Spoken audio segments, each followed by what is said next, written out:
बीते हुए को एक बार ही एक साथ समेट लेना बहुत मुश्किल होता है, और सबसे ज़्यादा मुश्किल तो तब होती है कि शुरुआत कहाँ से की जाए। बीते हुए की शुरुआत तो कहीं से भी हो सकती है, वो इतना फैला हुआ है कि एकदम शुरू से तो शुरुआत तो हो नहीं सकती। लेकिन तब भी जब हम संक्षिप्त करते हैं किसी भी चीज़ को, तो बहुत सारी चीज़ें छूट भी जाती हैं, और इस छूटने में हमारी स्मृति हमको बहुत ज़्यादा सहायता करती है। हम चाहकर भी स्मरण करना चाहें तो बहुत मुश्किल है चीज़ों को स्मरण करना। तो स्मरण एक बहुत मोटे तौर पर जो चीज़ें आती हैं ध्यान में, वही कि यही कि संभवतः शायद मैं अपनी उम्र के हिसाब से अगर कहीं अपने स्मरण को सोचूं तो शायद 9-10 साल की उम्र, उसमें से कुछ थोड़ी बहुत एक दो कुछ घटनाएं जो हैं मुझे याद आती हैं। जैसे कि महात्मा गांधी की मृत्यु जब हुई थी, तब शाम के समय जो है किसी ने फिर उसके बाद में रात में किसी ने भी दिया नहीं जलाया था, बिजली नहीं जली थी। उस वक्त राजनांदगांव में बिजली थी, नांदगांव मेरा जन्म स्थान है, स्कूल की पढ़ाई भी मेरी वही थी। लेकिन सारे लोग जो जहाँ भी दिखते थे, बात करते करते या तो उनकी आंखों में आंसू होता था या अपने रोने को रोके हुए होते थे। लेकिन एक राजनांदगांव का जो एक वातावरण था, गांधी जी की मृत्यु के आघात का जो समय था, जो चीज़ मुझको बहुत स्मरण में आती है, उसके पीछे एक कारण और भी है। मैंने अपनी माँ से जाकर के पूछा कि बाहर सड़क पर इस तरह से लोगों के बीच में घूमते हुए रेडियो में लोग जो है गांधी जी की मृत्यु का समाचार सुन रहे थे, किस तरह और कैसे हुआ। मेरी अम्मा तो बहुत ज़्यादा भावुक हैं। अगर एक चींटी भी अगर कहीं चूल्हे में उनको कंडे के साथ में अगर कहीं दिखाई दे जाती थी तो जलते चूल्हे में हाथ डालकर उसको निकाल लेती थी, और अगर कहीं वो निकाल नहीं पाती थी तो उनको रोना आ जाता था। उनको किसी भी बात पर रोना आता था मेरी माँ को, तो वो भी रो रही थी। तो मुझको वहाँ पहली बार जीवन में मैंने कभी इस तरह से कुछ भी ऐसे नहीं पाया कि किसी की चीज़ मुझे मिल गई हो। मुझे कभी भी किसी की चीज़ नहीं मिली, जो कुछ भी मिली मुझे अपनी ही चीज़ मिली। तो 1 रुपए का सिक्का मुझे सड़क पर दिखाई दे गया। सभी थे और मालूम नहीं कितने लोग वहाँ पर घूम रहे थे।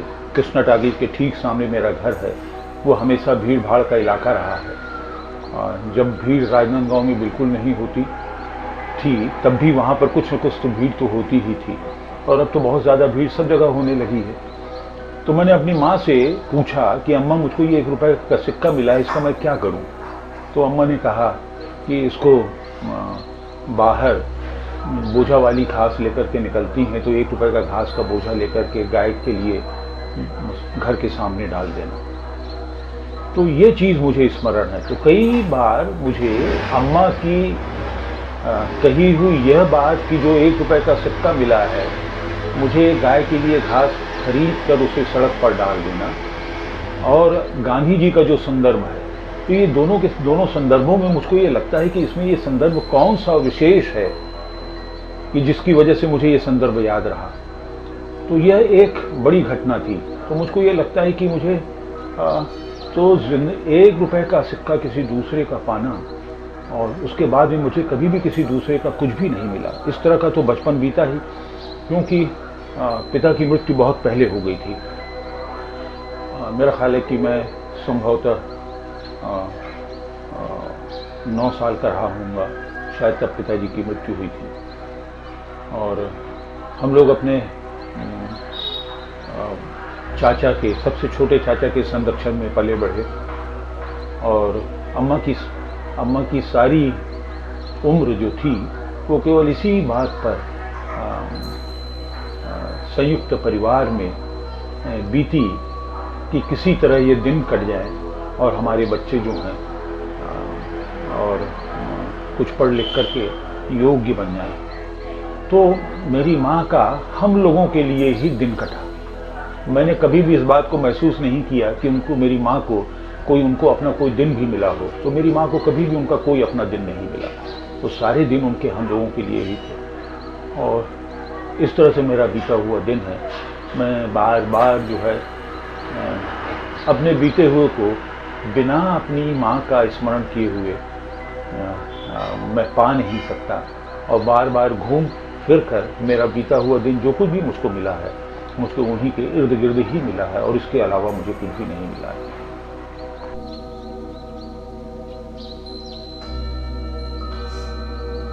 बचपन से ही हम लोग बड़े होने लगे थे, ऐसा मुझे लगता है। और नटखटपन या शरारतपन पे कहीं ना कहीं से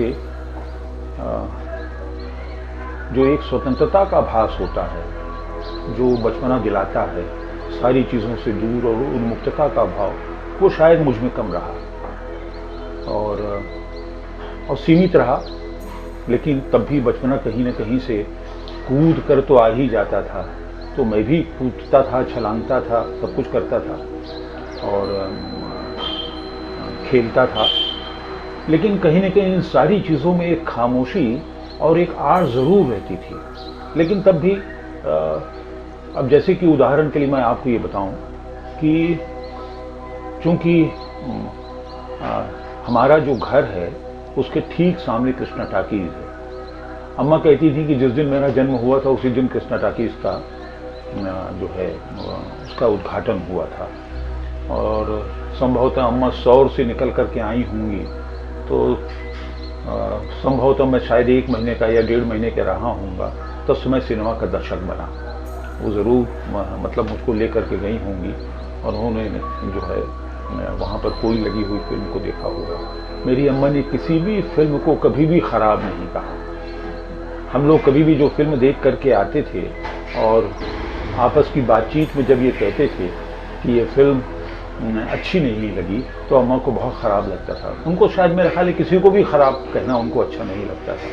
तब तो उनका ये तर्क होता था, देखो कितनी मेहनत से काम करते हैं, सब कुछ करते हैं, तुम्हारा मनोरंजन करते हैं और तुम उसको जो है अच्छा नहीं कहते हो, ये ठीक नहीं है। तो मैं उस बात को अपने शरारत के साथ में और दूसरी चीज़ों के साथ में जोड़ना चाहता हूँ कि मैं सशंकित रहता था। अगर कहीं मैं सिनेमा देखने भी गया हूँ तो चूंकि सिगरेट उस आसपास के लोग जो दर्शक जो आजू बाजू में बैठे हुए होते थे, तो उनके सिगरेट की गंध जो है मेरे कपड़ों में भी आ जाती थी और मुझे इस बात का डर लगता था, क्योंकि कई बार ऐसा हुआ और इस बात की मैं कोशिश करता था कि अगर कहीं कोई सिगरेट पीने वाला मेरी बाजू में बैठा है तो मैं उठ करके कहीं दूसरी जगह चला जाऊं। तो जिस वक्त मैं लौट करके आता था और अम्मा को ये लगता था कि मैंने सिगरेट पी है, तो अम्मा को बहुत ख़राब लगता था और तब मुझको ऐसा लगता था कि अम्मा को कहीं जो है जो ये भ्रम जो है कहीं उनको सच न लग जाए। तो इस बात से मैं बहुत शंकित रहा करता था। तो मैं भ्रम से भी दूर रहने की कोशिश करता था। किसी भी प्रकार का कोई भी भ्रम अम्मा को जो है मेरे प्रति जो है ना हो। कई बार तो यह भी भ्रम हुआ कि मैं सौंफ खा लेता था तो अम्मा को लगता था कि मैंने, जब मैं कुछ बड़ा हो गया था, कि मैंने कहीं शराब तो नहीं पी ली है। शायद मेरे ख्याल है इसके पीछे कारण रहा होगा कि मेरे पिता की मृत्यु अत्यधिक शराब पीने से हुई थी और वो समय जो था हम लोगों के बचपने का बहुत ख़राब जो समय रहा। और मेरी माँ के लिए भी वो समय एक अत्याचारी समय था, क्योंकि मेरे पिताजी जो है बहुत शराब पीते थे। यद्यपि वो बुरे नहीं थे, लेकिन शराब की बुराइयाँ तो थीं, जिससे बच पाना जो है हम लोगों और हम लोगों के परिवार के लिए बहुत मुश्किल था और अंत में बहुत कम उम्र में उनकी मृत्यु हो गई। मेरा ख्याल है कि मेरा छोटा भाई जो था वो शायद 4 साल का रहा होगा तब मेरे पिता की मृत्यु।